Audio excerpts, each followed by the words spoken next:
the new currency. So my thing is, how do you how do we hold these DFIs accountable? Because I know that they have special sections that are supposed to deal with to fund women. So how do we ensure that someone, a woman from Gamos or from Pampierstad or from Windsorton actually has access to this information? How do we hold these DFIs accountable? So I mean, you can only explore what you have been exposed to. So I just want us maybe to go a bit deeper into that, into how do we ensure that other women, especially in the rural areas, or that do not necessarily have access to the information that we have, move with this ship of ours. No, thank you very much, Kilobukhile. I think you also raised a very important point. But with that, we must start to wrap up. So I will give around about 1 minute to all of the presenters that still want to say anything so that we can conclude today's discussion. We are continuing with our discussion. It's not even close to completion or conclusion.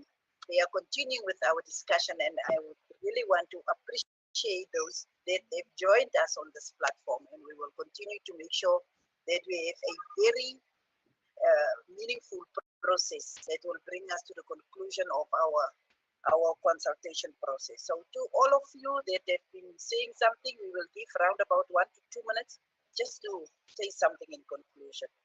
Any one of you that are ready can speak. Deputy Chair of the NCOP, thank you very much on behalf of the Public Service Commission. We really appreciate this opportunity. Just my short, not in respect of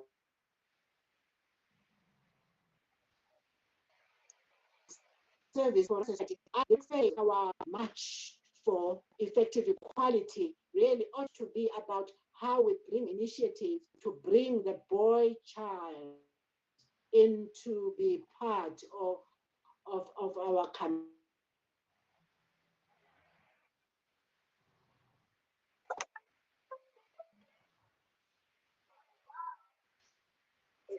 Our petition to really address it makes both men and women journey in a meaningful way at all levels of our life. Thank you very much. Thank you, Honorable Deputy Speaker. On behalf of the Commission for Gender Equality, thank you for this opportunity. I want to answer Keleboghile's very pointed question on DFIs and their mandate. So the main is that the National Empowerment Fund, SEFA, the Small Enterprise Funding Agency, the Industrial Development Corporation, together with the cluster of provincial agencies, have to be monitored. How do you monitor them? They have to have indicators that target provincial and equity for gender, economic participation, and public procurement. So a portion of their fiscus or the portion of their capital should always be targeted at women. The country target should be in their plan. The National Treasury as well is one of the parties to the massive trillions of the public sector funding mechanism. A portion of that accordingly should also be allocated. How do you monitor? The measurable indicators that speak to the 30 or 40% targets of the whole that go to women economic empowerment should be in the performance agreements of the executives. The layer of CEOs, the layer of executives, their performance should be based on the performance of the institution in meeting the national development priorities. I can tell you now, if all institutions began to implement that, you would start to see change in behavior because they'd be incentivized. The second point you raised was about information. Access to these funds is based on whether you know they are there. I think that the work is really there to make sure that particularly rural areas, rural entrepreneurs, people in marginalized areas have access to these. And I think that the provincial spread then must be in the dissemination of the capital. So the targets also must be to the Northern Cape, must also go to the Northwest, must also go to Mpumalanga, must also go to Limpopo, and Limpopo, not just to Western Cape or the Gauteng or the KZN, which are the key urban centers, must also go to Eastern Cape. So the spread must be equitable as well, speaking to the question that you have. And that speaks to the targets. Are the targets speaking about provincial equity so that all provinces are represented? And the performance, again, of the institution must be measured against these indicators. So I think those are the key things that you need to do. And then you reconfigure the provincial agencies to do the same and to align to the national priorities, but they must be monitored. So if they don't perform, they don't get bonuses, they don't get the things that they usually get as perks, particularly in these institutions, so that they behave accordingly and change their behavior and perform better in this regard. I want to thank the speakers and thank you, Honorable Deputy Speaker, for inviting us at CG. Thank you so much. Thank you, Dr. Mleko Nobuntu. Okay. Yes, thank you very much, Honorable Deputy Speaker. So for me, I think there's basically 2 points that I would like to make as my departing points. Firstly is to thank you for providing us with this opportunity for this meeting today. And indeed, I believe that this is only the beginning of the discussions. There's much that needs to be done in advancing the gender equality. It is also the notion of having the views that the woman's place is in the kitchen. It definitely has got to stop. And it is up to us to take leadership and ensure that that changes. And it also even starts from a united and assertive voice of women. It starts with the inculcating of culture, even in our homes, where we instill self-confidence in our little girls to understand that they can do the same as women. I mean, as boys, you know. And the last point is in relation to, okay, it's not the last, second last, but both will be short. You've given us 2 minutes. Is the fact that the interventions that government has put in place to support women in business is really commendable. However, it is very important also that those interventions, they also start at the point in the grassroots level, where women are trying to make means through businesses. However, they cannot get opportunities because they don't have compliant documents in terms of registration or tax compliance and all of those things. So the support should not only be in terms of finances, but it should also be in terms of equipping these women to be able to have solid business plans and business proposals that are able to, that enable them to access the opportunities that government as well as the private sector that is making available. And on the last note is in response to Auntie Bibi. Auntie Bibi, hello. And I've heard the concerns about participation of civil society in NEDLAC. And Auntie Bibi, as you know, that there is a community constituency at NEDLAC, which represents different sectors in terms of women, in terms of youth, in terms of the financial sector, people with disabilities, and the civic society in general. However, indeed, Auntie Bibi, you are correct to say that community has not played or participated in all the chambers within NEDLAC. And in response to that is on the issue of minimum wage, for example, community did participate, but in response to that, in terms of the broader participation of our community in other spheres or in other work streams of NEDLAC, there is a process that is currently underway on the review of NEDLAC governance documents, which include the NEDLAC Act as well as the NEDLAC Constitution. So I thought it would be important for me to not leave this meeting without having responded to Auntie Bibi on that point. Thank you very much once again, Deputy Speaker. Thank you. Thank you, Ms. Bisi. Can we have Prof. Anita Bosch? Are you still there? Yes, Deputy.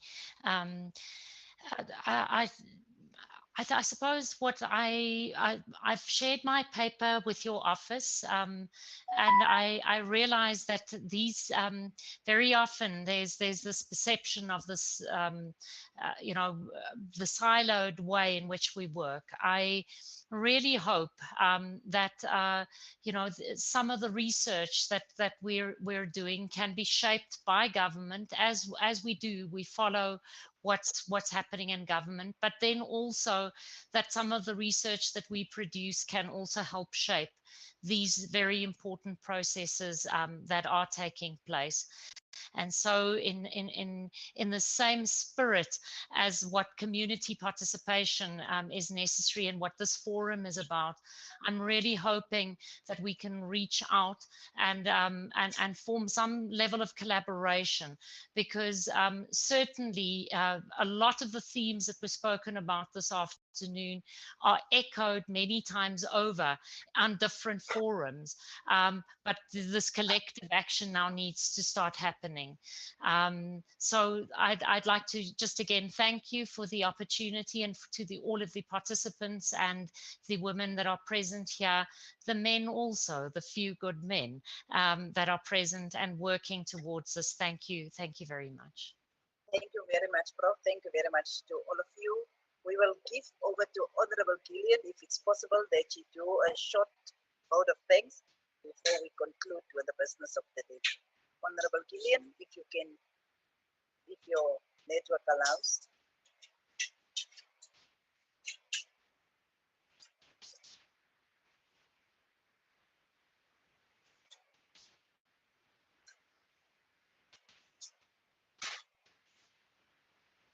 So it's same as if Honorable Gillian, because she indicated that she's got a extremely weak link in terms of the network. So let us not really keep everyone in suspense. Let me just express my heartfelt appreciation to everyone that participated today. Our presenters, you have been extremely well prepared, and you have made inputs that we feel that will be assisting us in, because we can say that we have actually achieved a lot, but there is still so much that still need to be done, particularly in terms of making sure that in our lifetime, women actually experience the equality that we want to experience.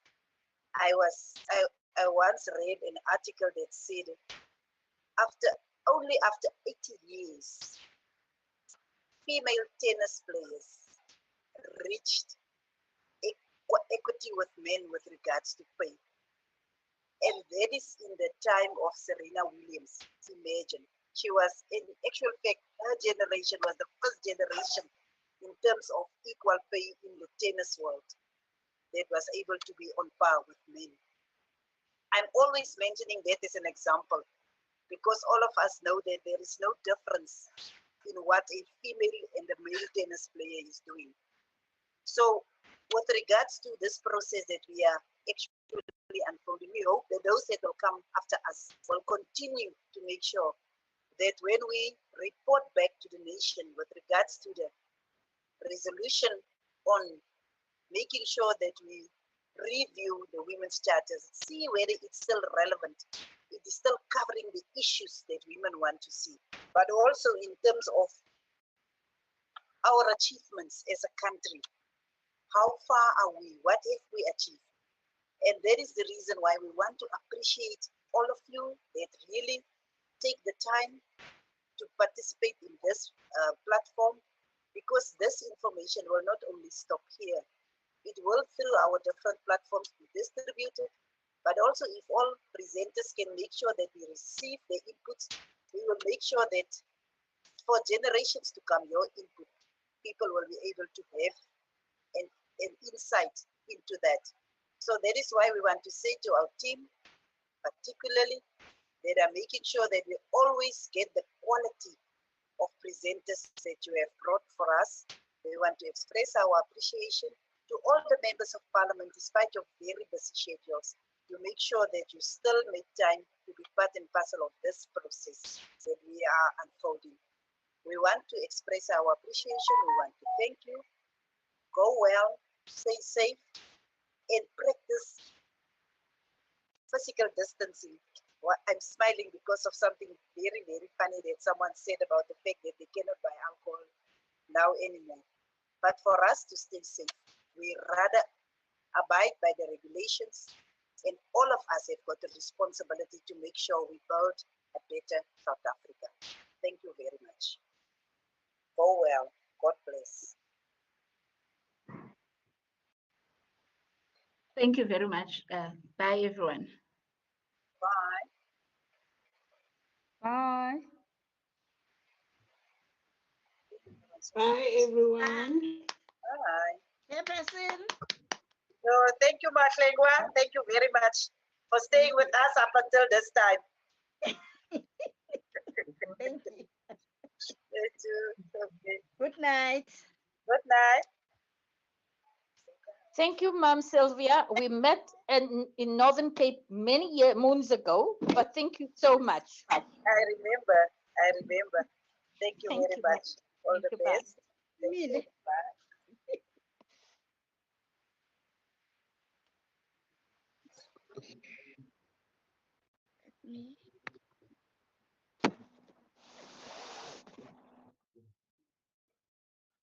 Mm.